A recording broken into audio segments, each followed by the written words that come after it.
तीन बहनें थी, दो अच्छे घराने में थी, एक बहुत गरीब थी जिसका नाम था शीला। उसका पति 7 साल पहले एक हादसे में चल बसा था। तब से मैंने उससे कभी अच्छे से बात नहीं की थी।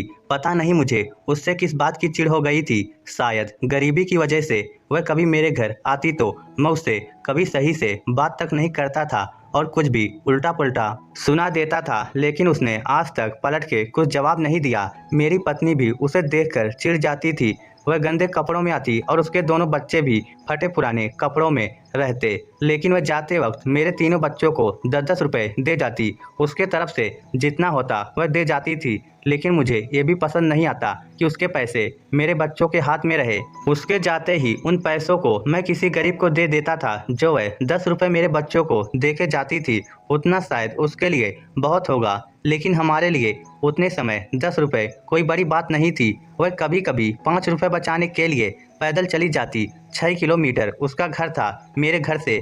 वह बच्चों को लेके 5 रुपए के लिए पैदल चली जाती, लेकिन फिर भी मेरे अंदर उसको देखकर दया नहीं आती। इससे पता चलता था 5 रुपए उसके लिए कितने महत्वपूर्ण हैं, लेकिन मेरे बच्चों को जब जाती तब कुछ ना कुछ दे जाती। दो बहनें और थी, पैसे तो उनके पास बहुत थे, लेकिन आज तक कभी मेरे बच्चों को 1 रुपया नहीं दिया। वह दोनों जब भी आती थी साथ में ही आती और मिलकर 2 दर्जन केले, कभी 1 किलो सेब लेके आती। उससे ज़्यादा कुछ नहीं लेके आती थी, लेकिन फिर भी उन दोनों को देखकर मुझे पता नहीं किस बात की खुशी मिलती थी। शायद वह लोग थोड़े पैसे वाले थे, इसलिए पता नहीं आज तक मुझे ये बात समझ नहीं आई क्यों खुशी होती थी। एक बार मेरी पत्नी की तबीयत इतनी बिगड़ गई कि मैं उसे लेकर अस्पताल में भर्ती था। 36 दिन हो गए, वह अभी भी अस्पताल में ही थी। डॉक्टर 3 दिन करके बोलता, लेकिन वह ठीक नहीं होती थी, इसलिए उसे अस्पताल में ही रखता था। पैसों की भी कमी होने लगी। दोनों बहनों से पैसे मांगे, उन दोनों ने मिलकर मुझे 3,000 रुपये दिए। ये पैसे देखकर मेरी आंखों में आंसू आ गए और वह दोनों एक बार देखने आई थी मेरी पत्नी को। मुझे 1.5 महीना से ज़्यादा हो गया था अस्पताल में। मेरी बहन शीला 1-2 दिन में अस्पताल आती थी, कुछ ना कुछ फ्रूट लेके, उसी फटे पुराने कपड़ों में, लेकिन जब भी आती थी कुछ ना कुछ लेके आती थी। फिर भी मैं उससे सही से बात नहीं करता था। अब भी उसे देखकर मैं चिढ़ जाता था, लेकिन मुझे अब अपने ऊपर गुस्सा आने लगा था। मैं सोचता था कि वह अगर पैसों के लिए आती तो अब तक वह यहाँ आना छोड़ चुकी होती। एक दिन वह बाहर गंदे कपड़ों में बैठी थी, तब गार्ड ने उसे भगा दिया। मैंने देखा, लेकिन गार्ड को कुछ बोला नहीं, लेकिन मुझे थोड़ा सा बुरा लगा। नया गार्ड आया था, शायद उसे खराब कपड़ों की वजह से कुछ और ही समझ रहा था। फिर एक दिन वो आई, वह मेरे पास आई। मैं काउंटर पे पैसे दे रहा था कि 500 रुपये कम पड़ गए। उसने अपने बैग में हाथ डाला 500 देने के लिए। वैसे ही उसका बैग इतना कमजोर था कि नीचे से फट गया। उसमें से एक मिट्टी का गुल्लक गिरा और फूट गया। उसमें 550 रुपये और थे, जो 10-20 की नोट थी। उसने मुझे उसी नोट में से 500 गिनकर दिया और नीचे जो चिल्लर गिरा था वह बटोरने लगी। उसे देखकर मेरी आंखों में से आंसू नीचे टपक गए। उस दिन मुझे इतना बुरा लगा जैसे मैंने इतनी बड़ी गलती की हो, मानो मैंने किसी का कत्ल कर दिया हो। इतना पछतावा हो रहा था। वह चिल्लर बटोर रही थी, उसे देखकर मेरे आंसू रुक नहीं रहे थे।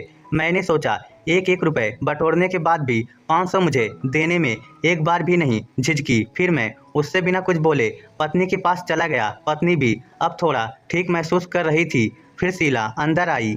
मैं उससे नज़र नहीं मिला पा रहा था और मेरी आंखों में आंसू मानो जैसे बारिश हो रही थी। वह बोली, भैया मैं जा रही हूँ। मैंने मुंडी हिला दिया, फिर वह वहाँ से निकल गई। मैं बाहर जाके देखा तो वह जल्दी जल्दी पैदल जा रही थी। वहीं पे सवारी रिक्शा खड़ी थी, लेकिन वह उसमें नहीं बैठी। उसके घर तक शेयरिंग रिक्शा का शायद 10 रुपये किराया होगा, लेकिन वह 10 रुपये बचाने के लिए पैदल चली गई। 2 दिन बाद मेरी पत्नी अस्पताल से डिस्चार्ज होके घर आ गई। लगभग 2.5 महीने बाद मेरी पत्नी घर आई थी, लेकिन अब बिल्कुल ठीक थी। शायद उसने जो 500 रुपये दिए थे उसी पैसों में कोई दुआ थी, नहीं तो मैंने लगभग 3 लाख से ज़्यादा लगा दिए थे। मेरी पत्नी ठीक नहीं हो रही थी। अब पता नहीं, ऊपर वाला ही जाने। मेरी भी घर की हालत खराब हो गई थी। मैं सरकारी टीचर था, मेरी सैलरी 48,000 थी। मैं फिर पढ़ाने जाने लगा। 1 महीना बाद मेरी सैलरी आई। मैंने बिना कुछ किए शीला के घर गया तो देखा शीला अपने दोनों बच्चों के साथ हंसी खुशी से खाना खा रही थी। तीनों जमीन पे ही बैठे थे। मैं जैसे ही वहां पहुंचा, दोनों बच्चे अंदर चले गए और प्लेट भी साथ लेके और प्लास्टिक रख के रहती थी। मैं एक बिस्किट खाकर पानी पी लिया। फिर मैंने बोला, ये बिस्किट उठा लो। शीला वह बिस्किट अंदर लेके गई। दोनों बच्चे बिस्किट देखकर इतना खुश जैसे उन्हें कोई सोने की मिठाई मिल गई हो, शायद मिलता ना हो बराबर। मुझे बैठे हुए लगभग 1 घंटा हो गया। शीला मुझसे दब के बात कर रही थी, कहीं कुछ उसके मुंह से गलत ना निकल जाए। फिर मैंने बातों ही बातों में उससे बोल दिया, इतने दिन बाद घर आया हूँ, खाना नहीं पूछोगी? शीला दबे स्वर में बोली, भैया खाना तो नहीं बनाया, आप बिना बताए आ गए। थोड़ा टाइम और रुको तो मैं कुछ लेके आती हूँ, फिर बना देती हूँ। मैंने बोला, अभी तो तुम लोग खा रहे थे, मैं जब आया था। उसने बोला, वह खाना सही नहीं है, भला मेहमान को कोई वह खाना देता है? मैं बोला, मैं कैसा मेहमान हूँ भला? भाई भी बहन के घर पे कोई मेहमान होता है? वह बात को हटा रही थी। मैंने जिद किया वही खाने के लिए, तो वह बोली, भैया वह सही नहीं है खाना। मैं बोला, आज मैं वही खाऊंगा, नहीं तो दोबारा कभी नहीं आऊँगा। बोली, भैया थोड़ा अगर रुक जाओ तो मैं कुछ लेके आती हूँ, फिर बना दूँ। मैं बोला, वही जो तू खा रही थी वही खाना है। फिर वह कमरे के अंदर गई।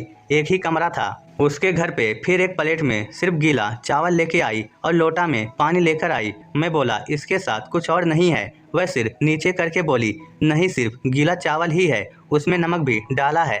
अच्छा लगता है, ये बड़े दिन बाद बनाया है। वह बात को छुपा रही थी, बहाना बना रही थी। लगता ये सब देखकर और सुनकर मैंने बहाना बनाया। मैं अचानक बोला, शीला मुझे एक काम है, मैं तो ध्यान ही नहीं दिया, तेरे चक्कर में तो मैं भूल ही गया। ठीक है भैया, फिर कभी आना। मैं वहाँ से निकलते वक्त उसके दोनों बच्चों को 500-500 और शीला को 2000 दे दिया। वह ले नहीं रही थी। कम से कम 5 मिनट तक मैंने ज़बरदस्ती की, तब जाकर उसने पैसा लिया। उसके दोनों बच्चे भी नहीं ले रहे थे, लेकिन फिर बहुत ज़बरदस्ती करने पर दोनों ने लिया। मैं वहाँ से सीधे घर आया और अपनी पत्नी को पूरी कहानी बताई।